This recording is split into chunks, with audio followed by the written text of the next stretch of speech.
오늘 우리가 하나님의 말씀을 로마서 4장 1절에서 12절 말씀으로 모든 것이 은혜입니다라는 제목으로 우리가 은혜를 나누고자 합니다.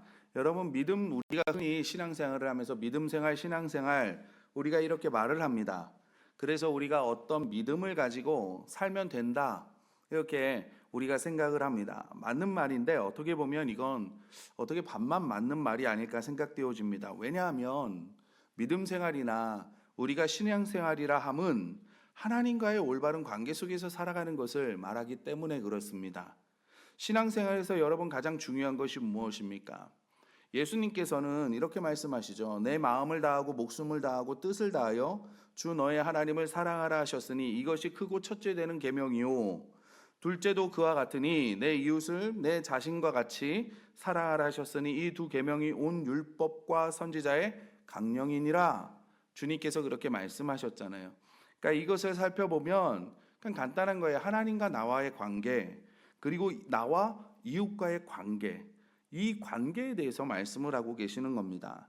그래서 우리가 믿음 생활, 신앙 생활 이렇게 해서 가장 중요한 것은 뭐냐면 하나님과의 관계, 그리고 그 하나님과의 올바른 관계가 정말 중요한 거예요. 그리고 하나님과의 이 올바른 관계는 여러분 다른 어떤 것이 아니라 은혜를 기초로 하고 있습니다.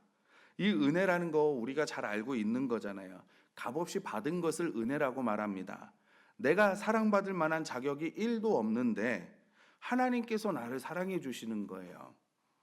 내가 하나님 앞에 잘한 것이 하나도 없는데 하나님께서 나를 자녀 삼아 주신 겁니다. 내가 구원받을 어떤 이유도 없고 내가 어떤 조건도 갖추지 못했고 내가 구원받을 만한 어떤 것도 없는데 하나님께서 나를 구원해 주시는 거예요. 여러분, 이게 은혜잖아요.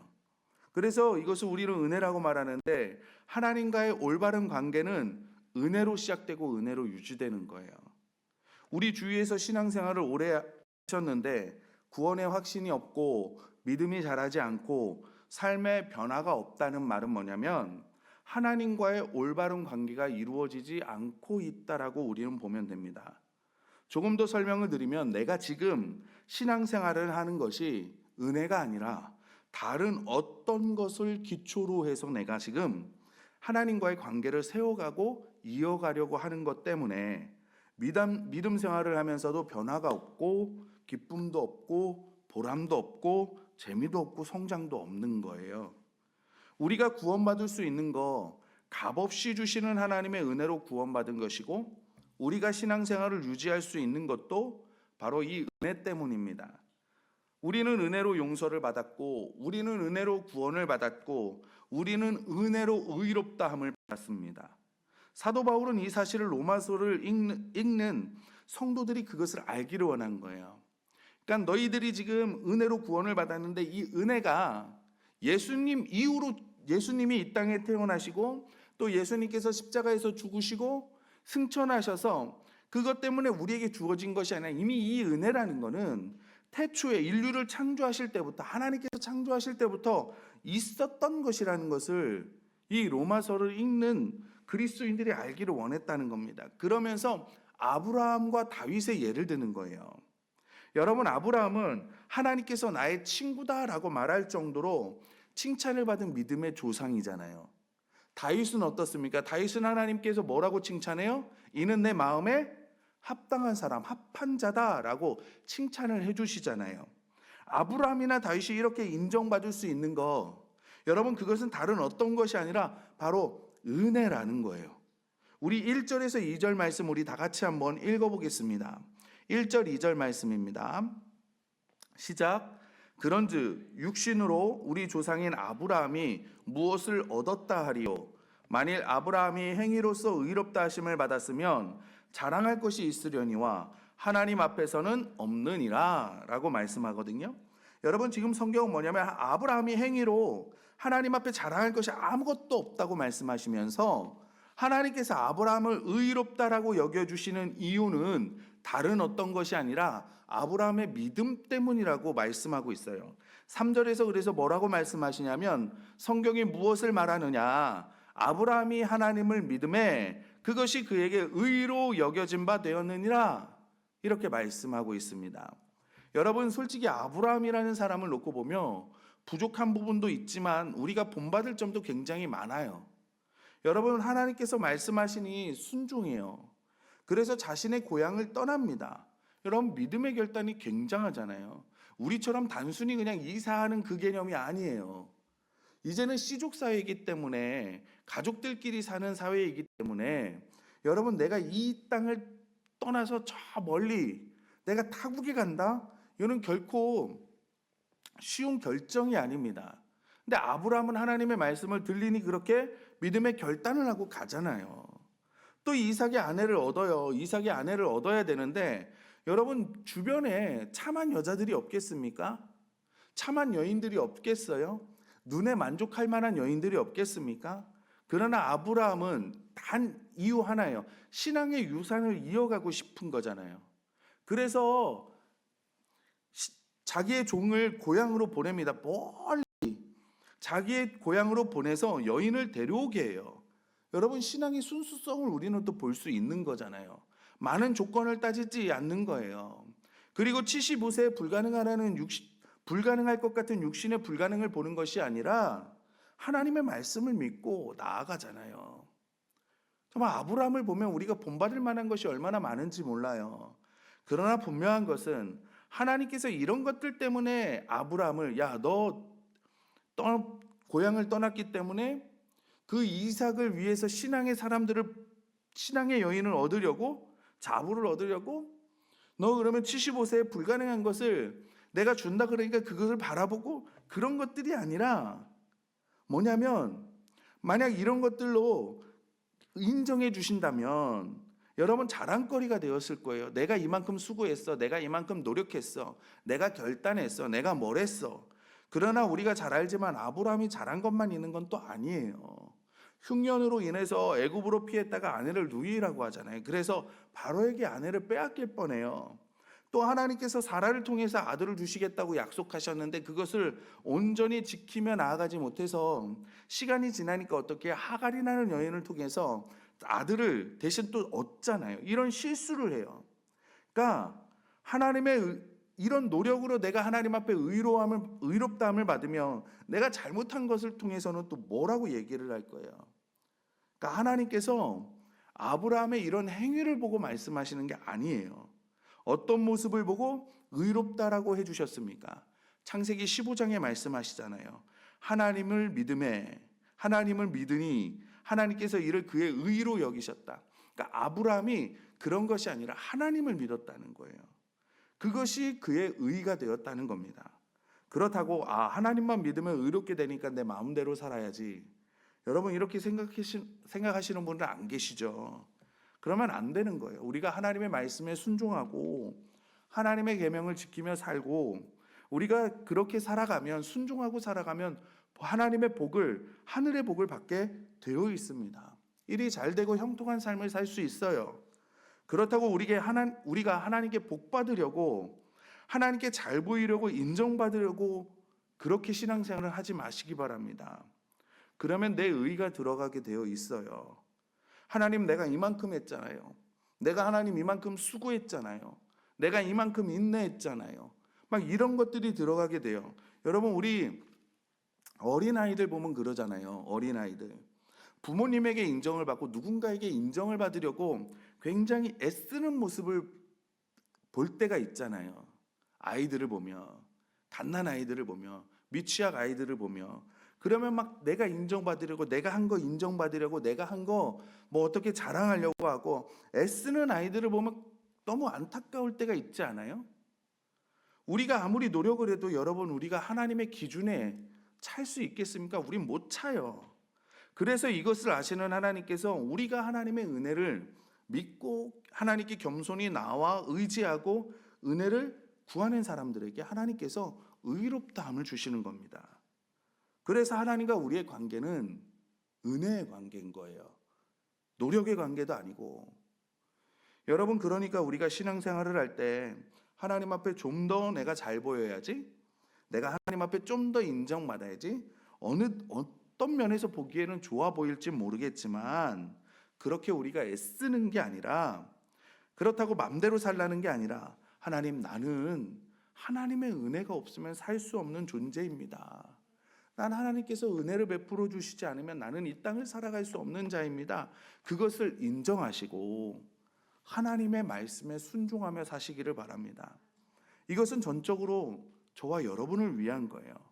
그것을 깨달으시고 우리가 하나님을 믿으며 의지할 때, 하나님의 은혜를 구하며 나아갈 때 하나님께서 우리를 의롭다 해주시고 우리는 그때부터 복된 삶, 우리는 보람 있는 신앙생활을 할 수 있고 우리가 기쁨이 넘치는 신앙생활을 할 줄로 믿습니다. 그리고 하나님이 또 다윗을 예를 들잖아요. 다윗도 인간적으로 보면 훌륭한 사람입니다. 골리앗을 쓰러뜨리고 사울 왕을 죽일 수 있는 가운데에도 하나님을 바라보며 살아가잖아요. 여러분, 그리고 통일 왕국을 이루었습니다. 그리고 다윗의 주변에는 항상 용사들이 있었어요. 인덕이 굉장히 있었던 사람입니다. 반면에 다윗은 여러분 자식들을 편애했던 사람이에요. 그리고 왕으로서 부적절한 행동을 했고 그것 때문에 자신의 충성스러운 부하를 사지로 몰아넣은 사람이 다윗입니다. 그러니까 다윗도 사람들에게 어떻게 보면 인정받을 만한 삶을 살았는지는 모르겠지만 우리가 하나님 앞에, 다윗이 하나님 앞에 자랑할 만한 삶을 살지는 않았어요. 그럼에도 불구하고 하나님께서는 다윗을 뭐라 그러냐면 내 마음에 합한 자라고 말씀을 하십니다. 오늘 본문에도 그렇게 말씀하시잖아요. 6절을 보면 일한 것이 없이 하나님께 의로 여기심을 받는 사람의 복에 대하여 다윗이 말한 바라고 말해요. 여기서 다윗이 말한 바는 뭐냐면 이제 7절 8절 말씀인데 이 말씀은 어디에 근거하냐면 시편 32편 말씀을 근거하고 있습니다. 시편 32편은 뭐냐면 다윗이 자신의 부하 우리아의 아내 사건을 범하고 나서 나단 선지자가 딱 와서 책망을 해요. 그리고 그 책망을 들은 다윗이 어떻게 하냐면 하나님 앞에 회개합니다. 그러니까 이 회개의 내용이 시편 32편의 말씀이에요. 그러니까 뭐냐면 하나님께서 잘못을 용서해 주시고 죄를 덮어 주신 사람은 복이 있다. 주께서 죄 없다고 인정해 주시는 사람은 복이 있다라는 겁니다. 그러니까 다윗이 이 사건을 통해서 깨달은 건 뭐냐면 하나님께서 나와 같이 함께 해주셨고 하나님께서 나를 복을 주셨는데 이것이 내가 잘해서가 아니라 하나님의 은혜구나. 내가 정말 이게 하나님의 은혜로 내가 이렇게 살고 있구나. 나를 보니 내 안에는 자신은 너무나 죄가 많은 사람이라는 거예요. 그럼에도 불구하고 하나님께서 이렇게 자기에게 은혜를 주셨다는 겁니다. 그래서 하나님께서 잘못을 용서해 주시고 내 죄를 덮어 주시고 나를 죄 없다 인정해 주시니 나는 얼마나 복된 사람인가. 하나님의 은혜는 얼마나 감사한가. 지금 이것을 다윗이 고백하고 있다는 말입니다. 여러분, 그래서 하나님과의 관계는 은혜예요. 은혜. 사랑받을 자격이 없는데 나를 사랑해 주시는 하나님의 은혜.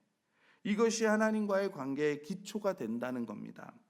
그래서 우리가 신앙생활할 때 이 기초가 제대로 쌓여 있지 않으면 우리는 믿음 생활하면서 잘할 수 없어요. 그 구원의 확신이 생길 수도 없고 재미를 느낄 수도 없고 삶의 변화도 누릴 수가 없습니다.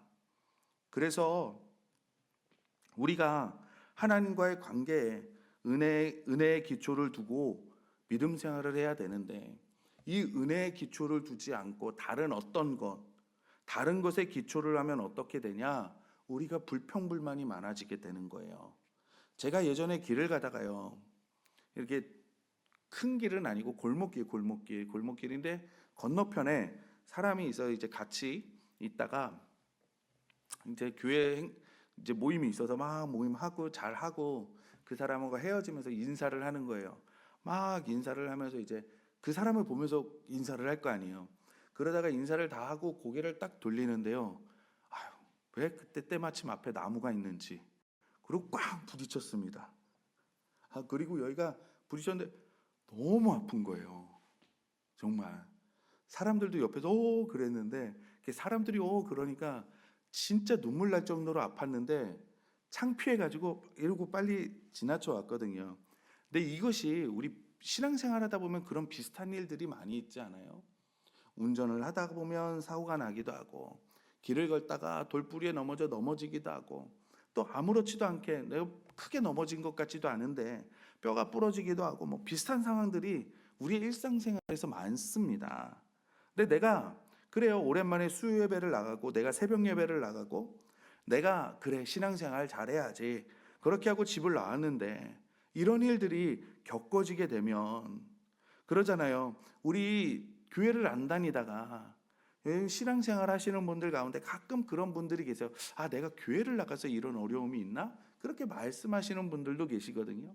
어떤 분들은 다른 타 종교를 믿다가 교회를 나오세요. 교회를 나오시다 어려움이 있으면, 아, 내가 교회를 나와서 내가 자기 그 전에 믿던 그 우상을 버리고 이거를 믿어서 전에 믿던 우상이 나를 벌 주는 건가, 막 이런 이야기들을 하시는 분들이 계시거든요.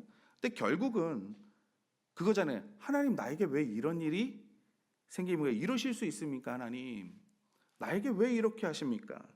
하나님, 나 열심히 신앙생활도 열심히 하고 교회 봉사도 열심히 하고 헌금 생활도 열심히 하는데, 나 사역도 잘 열심히 하고 있는데 왜 나한테 이러십니까? 라고 우리 생각이 들기도 하잖아요. 여러분, 그런데 그런 생각을 들 때 왜 내가 그런 이야기를 하느냐라고 나를 좀 이렇게 살펴보면, 하나님의 관계가 은혜의 관계로 세워지는 게 아니라 다른 어떤 것이 그 안에 있기 때문에 그래요. 그러니까 그것이 노력일 수 있어요. 하나님, 내가 하나님 앞에 이렇게 해드렸잖아요. 그러니까 하나님, 이 정도는 나한테 해주셔야 되는 거 아니에요? 이런 마음들이 우리 안에 있을 수 있다는 거예요. 아니면 다른 어떤 것일 수도 있고요. 여러분, 우리가 알아야 하는 건 뭐냐면, 사람은 아무리 관계가 좋고 잘 해줘도요, 어느 하나 삐끗하면 서로 원수로 바뀝니다. 뒤바뀌어요. 그리고 내가 남에게 잘못한 것이나 남이 나한테 잘한 것은요, 우리 쉽게 잊어버려요. 내가 남에게 그러나 해준 거 한 가지, 여러분, 혹은 남이 나에게 잘못한 한 가지 더, 그런 것들은요 더 기억에 남더라고요. 우리 그러지 않아요? 우리 많이 그러잖아요. 저만 그런 걸로 하겠습니다. 예. 근데 사람에게는 이런 선택적인 기억력을 가지고 있어요. 선택적인 기억력을. 그래서 내가 나쁜 것을 잊어버리고 좋은 것만 기억하시는 분들이 계신가 하면, 좋은 것은 잊어버리고 나쁜 것만 기억하고 있는 분들도 계시다는 거예요. 그러니까 우리의 기억은 온전하지 않을 때가 더 많이 있습니다. 하나에서 10가지. 그래서 가끔 저희 집사람하고 이야기를 해요. 그런데 가끔 제가 아는 게 뭐냐면, 아, 내가 알고 있던 게 잘못 알고 있었던 것도 있구나라는 것을 가끔 깨달아요. 그러니까 집사람하고 이야기를 하다 보면 내가 알고 있는 것과 집사람이 알고 있는 게 똑같은 상황인데 달라요. 똑같은 사람이 이야기한 건데 기억하는 게 달라요. 그럴 때가 있어요. 그래서 근데 우리가 사람 앞에만 그러냐 이거죠. 하나님 앞에도 그러지 않아요?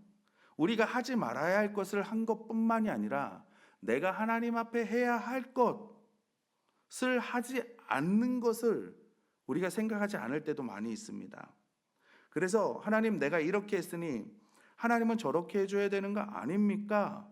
라고 생각을 하는데, 여러분, 우리가 어쩌면 하나님의 마음을 더 아프게 하고 하나님이 하라는 거 하지 않고 하지 말라는 거 할 때가 더 많이 있거든요. 근데 그런 것들은 우리가 기억하지 않아요. 그래서 내가 어떤 하나님한테 해드린 것만 내가 선택적으로 기억할 때가 많다는 거예요. 그래서 여러분, 내가 신앙생활하면서 자꾸 불평불만이 나오잖아요.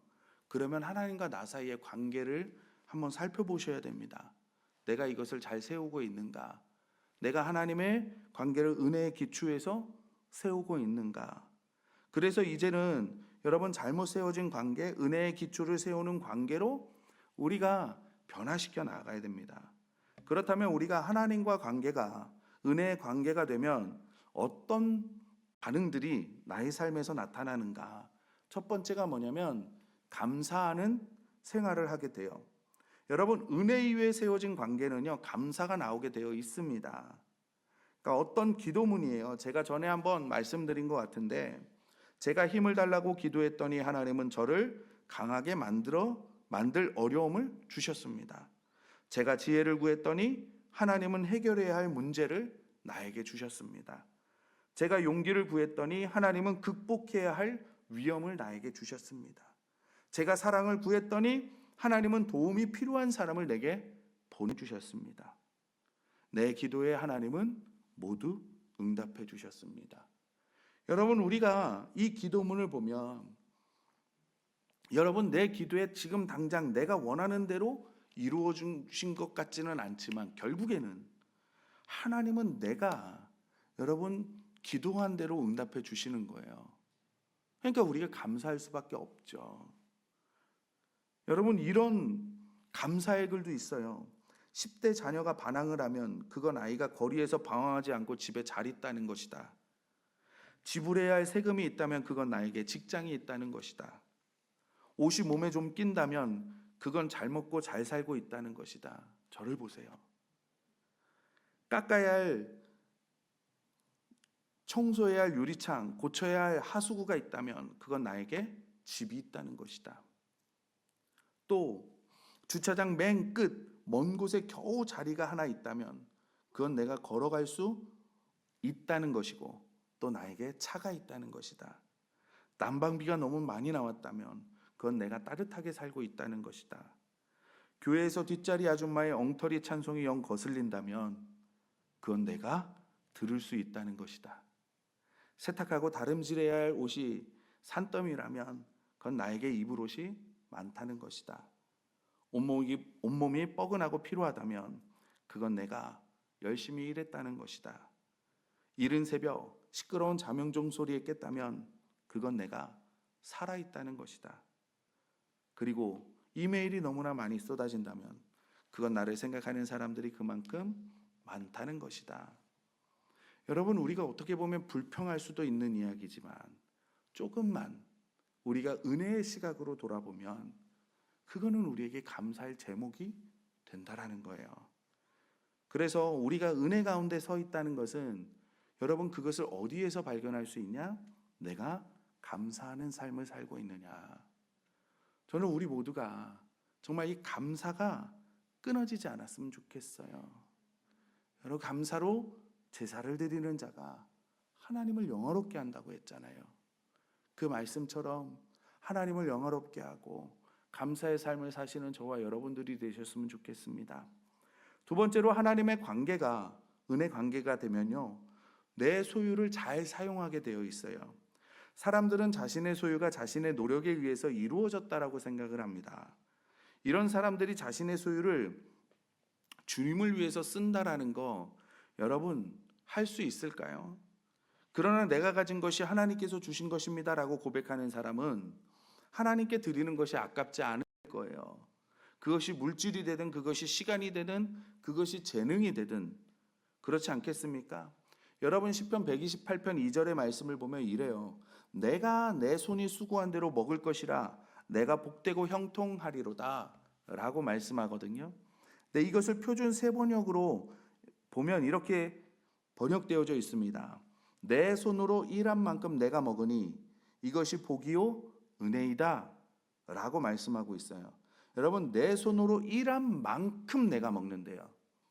우리가 일한 만큼 내가 먹는 거예요. 여러분, 우리는 삶을 살면서 우리는 생각을 해요. 내가 일한 만큼, 모든 사람들이 일한 만큼 받는다라고 생각을 합니다. 일한 만큼 거둔다라고 생각을 해요. 근데 이 말씀을 보면 일한 만큼 얻는 것이 복이고 은혜라는 거예요. 그 말은 뭐냐면 우리가 어쩌면 일한 만큼 거두지 못하는 삶도 살 수 있다는 거예요. 그래서 사도 바울은 고린도후서에서 이렇게 말합니다. 하나님이 능히 모든 은혜를 너희에게 넘치게 하시나니 이는 너희로 모든 일에 항상 모든 것이 넉넉하여 모든 착한 일을 넘치게 하려 하심이라 라고 말씀하거든요. 그러니까 우리가 나는 청직이다, 나는 관리인이다, 이 모든 것이 하나님께서 주셨다. 나의 시간, 나의 건강, 나의 물질, 나의 이 모든 자녀도 하나님께서 주신 것이다. 이것을 깨닫고 주를 위해서 이것을 쓰면 하나님께서 어떻게 하신다고요? 채워주시는 역사가 우리의 삶 가운데 있다는 거예요. 이렇게 되면 여러분 우리의 삶 가운데 간증이 생기지 않겠습니까? 그리고 하나님의 은혜를 체험했으니 믿음은 자랄 것이고, 믿음이 자라니 감사가 또 생길 것이고, 여러분, 그래서 하나님의 은혜를 체험한 분만이 하나님을 위해서 우리가 쓸 수 있는 것이고, 이렇게 쓸 때 하나님께서 채워주시는 것이고, 하나님의 능력을 체험할 때 우리의 믿음이 자라고, 하나님의 관계를 은혜의 관계로 세웠을 때 이런 역사가 나타나는 거예요. 저는 우리 영도교회 모든 성도님들 이런 역사를 누리셨으면 좋겠습니다. 그리고 세 번째로, 하나님과의 관계가 은혜 가운데 은혜로 세워지잖아요. 그럼 하나님께 도움을 청하는 것이 정말 쉬워집니다. 여러분, 우리는 신앙생활을 할 때 하나님 앞에서 어떨 때는 좀 뻔뻔함이 있어야 돼요. 뻔뻔함이. 그게 막 철면피를 깔라는 건 아니지만, 여러분, 우리가 아버지라고 부를 수 있는 자격이 있어서 아버지라고 하나님을 부르는 거 아니잖아요. 우리가 예배드릴 수 있는 자격이 있기 때문에 이 자리에 나와서 예배드리는 거 아닙니다. 여러분, 우리가 하나님 앞에 잘한 것이 있기 때문에 하나님께서 우리를 구원해 주신 거 아니잖아요. 우린 그런 자격이 하나도 없어요. 없기 때문에 난 자격이 없어, 나는 하나님 앞에 나아갈 수 없어, 그게 아니라 자격이 없지만 나를 부르신 그 하나님의 은혜, 그 사랑을 힘입어서 우리가 하나님 앞에 나아가야 된다는 겁니다. 그래서 어떤 때는 내 의나 내 자존심, 그런 것 때문에 하나님의 관계가 흔들릴 때가 많은 것을 봐요. 여러분, 마가복음 7장에 보면 예수님께서 두로지방으로 가십니다. 두로지방에 가셔서 한 집에 들어가세요. 그 집에 들어갔는데 예수님의 능력이 너무나 막 나타났으니까 그 소문이 들리기 시작을 합니다. 예수라는 사람이 우리 지방에 오셔서 저 집에 들어가셨대. 그런데 그 이야기를 들은 한 여인이 예수님께 찾아와요. 그런데 이 여인은 어떤 여인이냐면 딸이 있습니다. 근데 딸이 있는데 이 딸이 귀신이 들린 거예요. 그래서 이 엄마가 너무나 괴로운 거예요. 이 귀신을 쫓아내보려고 하고 이 딸을 고쳐보려고 했는데 아무것도 되지 않아요. 할 수가 없었어요. 그런데 어느 날 소문이 들리는데 예수님이라는 분이 이 땅에, 지금 이 지역에 오셨는데, 그건 우리 마을에 오셨는데, 우리 지방에 오셨는데, 그 예수님은 귀신도 쫓아내고 병든 자도 치유하고 죽은 자도 살리신데, 그러니까 이 엄마는 얼마나 기쁘겠습니까? 내가 유대 지역으로 갈 수가 없는데 그 예수님이, 유대인이신 예수님이 이 땅에 오셨으니까, 이 자리에 오셨으니까, 그래서 예수님을 찾아가는 거예요. 그래서 이 여인이 예수님께 왔습니다. 그리고 딸을 고쳐달라고 간구하는 거예요. 간절히 간구하는 거예요. 그러니까 얼마나 간절하겠습니까? 그런데 예수님이 뭐라 그래요? 우리가 너무나 잘 알잖아요. 자녀로 먼저 배불리 먹게 하는 거지, 자녀에게 줄 떡을 내가 개들에게 던져주는 게 마땅치 않다, 난 그렇게 말씀하시잖아요. 그러니까 너는 개라는 거예요. 그러니까 이 떡을 나는 너한테 주지 않을 거야 말씀하시는 거죠. 굉장히 모욕적이잖아요. 여러분, 이런 말 듣고 감당하실 수 있으시겠습니까? 그런데 이 여인이 뭐라 그래요? 주님의 말이 맞습니다. 그러나 상 아래에 있는 개들도 아이들이 흘리는 그 부스러기를 얻어먹지 않습니까? 그러니까 주님, 나에게 그 부스러기 같은 은혜를 주십시오. 나에게 그 은혜를 주십시오. 그러면 내 딸이 고쳐지겠습니다라고 고백하는 거잖아요. 예수님이 그것을 보고 귀신을 쫓아내요. 그리고 그 즉시 아이가 나았더라. 성경이 말씀하잖아요. 만약 이 여인이 다른 어떤 것이 아니라, 여러분, 내 노력으로 내가 이 자리에 왔다고, 여러분, 내가 예수님께 뭘 드린다고, 내가 이만큼 드릴 테니까 나 달라고 그랬으면 딸이 고침을 받았을까요? 그냥 나는 아무것도 할 수 없고, 내가 할 수 있는 거 아무것도 없고, 내가 많은 것들을 해봤지만 아무것도 없습니다. 난 예수님의 은혜, 그 부스러기 같은 그 은혜를 구하는 거잖아요. 우리가 자격이 있어서 하나님 앞에 나오는 거 아니잖아요. 우리가 오직 은혜로 하나님 앞에 나오는 것입니다.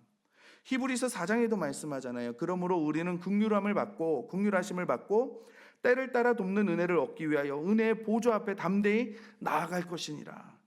여러분, 하나님과의 관계는 은혜예요. 은혜의 관계 때문에 우리가 주님 앞에 나와 도움을 청할 수도 있고, 우리가 기도할 수도 있고, 여러분, 하나님 앞에 우리가 부르짖을 수도 있는 거고 예배할 수도 있는 거고 찬양할 수도 있는 겁니다. 그러니까 이 은혜라는 기초 위에 정말 믿음을 누리시는, 축복을 누리시는 저와 여러분들이 되었으면 좋겠습니다. 또 마지막으로 우리가 하나님과 은혜 관계가 되면요, 진정한 헌신이 가능해져요. 제가 목회를 하다 보면 그런 분들이 간혹 있습니다. 딱 어느 선까지만 딱 선을 그어놔요.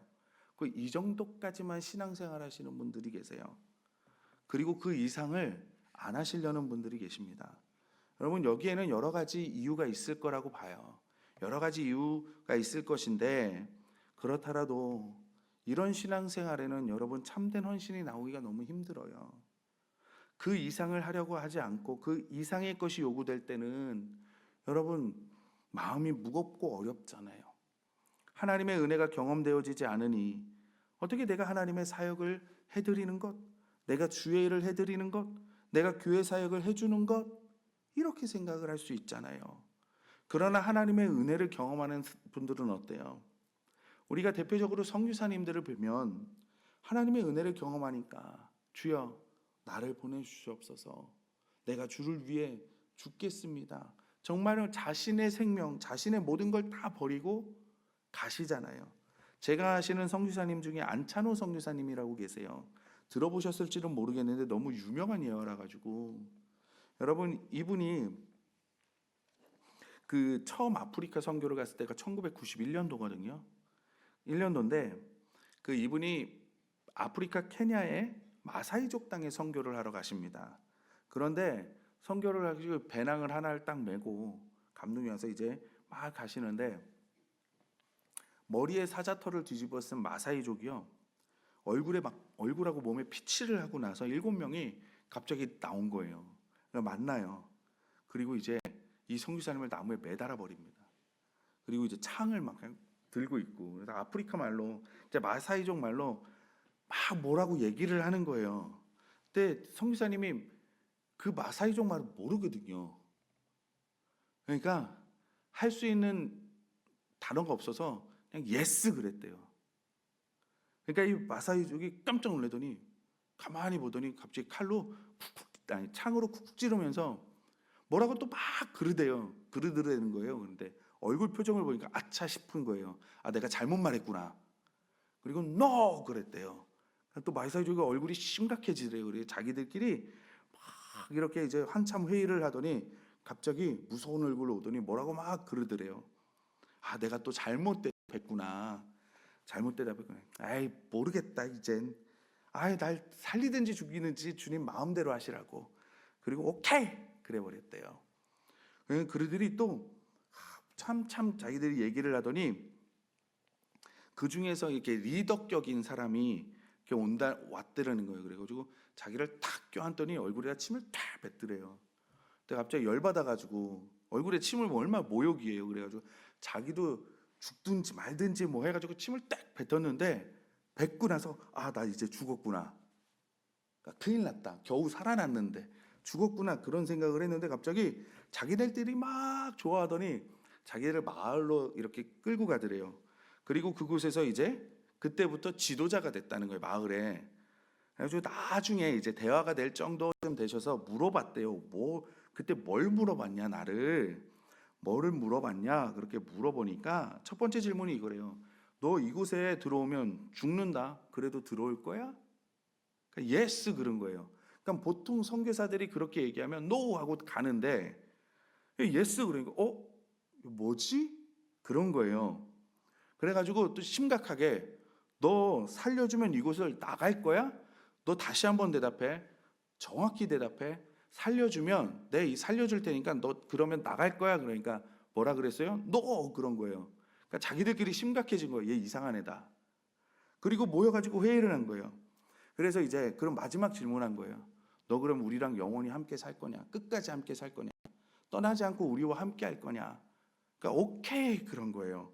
그래가지고 그들끼리 너무나 좋아가지고 이렇게 안아주고 침을 뱉었는데, 이게 무슨 의미냐면 아프리카가 물이 부족하잖아요. 그러니까 내 몸에 있는 물로 너를 선대한다는 의미래요. 근데 몰랐잖아요, 선교사님은. 그리고 침을 패 뱉으니까 얘 우리 문화를 안 해? 우리 인사법을 안 해? 너도 우리를 그렇게 선대한다는 거야? 우리와 함께하는 확실하구나. 그리고 좋아했다는 거예요. 여러분 고린도후서 5장에서 이렇게 말하잖아요. 그리스도의 사랑이 우리를 강권하시는도다. 우리가 생각하건대 한 사람이 모든 사람을 대신하여 죽었은즉 모든 사람이 죽은 것이라. 무엇이 우리로 하여금, 무엇이 사도 바울로 하여금 매를 맞고 돌에 맞고 배가 파손이 돼도 그리고 감옥에 갇혀도 그거를 포기하지 않도록 만드는 것이 무엇이냐라는 거예요. 그리스도의 사랑이 나를 강권했다는 거예요. 사도 바울이 그 그리스도의 사랑을 체험했기 때문에, 은혜를 체험했기 때문에 하나님께 아무리 드려도, 하나님께 아무리 바쳐도, 하나님께 아무리 섬겨도 내가 충분하지 않다는 거예요. 여러분, 은혜를 경험한 사람만이 참된 헌신이 가능합니다. 참된 헌신, 이건 하나님과의 올바른 관계 속에서만 나오는 거예요. 여러분 가만히 생각해 보셔서 어쩌면 우리가 신앙생활을 하면서, 믿음 생활을 하면서 내가 이 땅을 살아가면서 부담감이 느껴지고 기쁨보다는 불만이 생겨지고 내가 정말 신앙생활을 하는데 만족이 없고 내 믿음이 잘하는 게 아니라 정체되어진 것 같고 이러면 우리가 하나님과의 관계가 제대로 되어 있지 않나, 제대로 되어 있나 되어 있지 않나를 우리가 살펴보아야 합니다. 하나님과 우리의 관계는 은혜의 관계예요. 내가 뭔가 믿음의 정체를 겪고 믿음 생활의 재미를 느끼지 못하십니까? 여러분 삶의 변화가 없으십니까? 여러분 세상의 것들이 하나님의 것보다 더 중요하게 여겨지기 시작을 하십니까? 우리가 나를 다시 한번 살펴보아야 합니다.